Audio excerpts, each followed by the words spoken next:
चलो मेरी जान, रेडी हो जाओ, खाने पर चलते हैं। क्या तुम सच कह रहे हो? आज शाम जाएंगे? हाँ, कोई मसला है क्या? नहीं, वक्त बहुत कम है।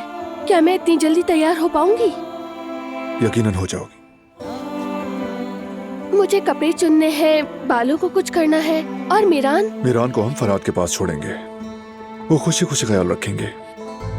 उसके बाद तुम आंखें बंद करके अलमारी में से कुछ भी निकाल कर पहनोगी, जचेगा। क्योंकि तुम जो भी पहनती हो उसमें अच्छी ही लगती हो, इसलिए तुम्हें ज्यादा मेहनत करने की जरूरत नहीं। वाह, क्या बात है। आंखें बंद करके डिनर के लिए लिबास चुनूं? क्या इतनी जल्दी कोई तैयार हो जाता है? बताओ मुझे।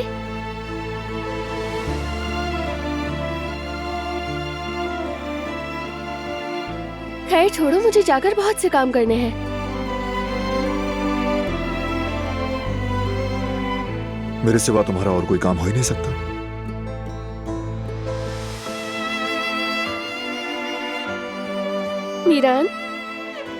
मीरान से तो इनकार नहीं, कुछ वक्त तक के लिए वही सबसे पहले है, लेकिन उसके बाद तुम्हारा सारा वक्त मेरा है।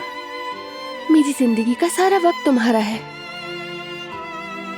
जब साथ होती हूँ सिर्फ तभी नहीं, दूर हूँ तब भी। मेरा दिल, मेरी धड़कन, मेरी रूह, सब कुछ तुम्हारा ही है।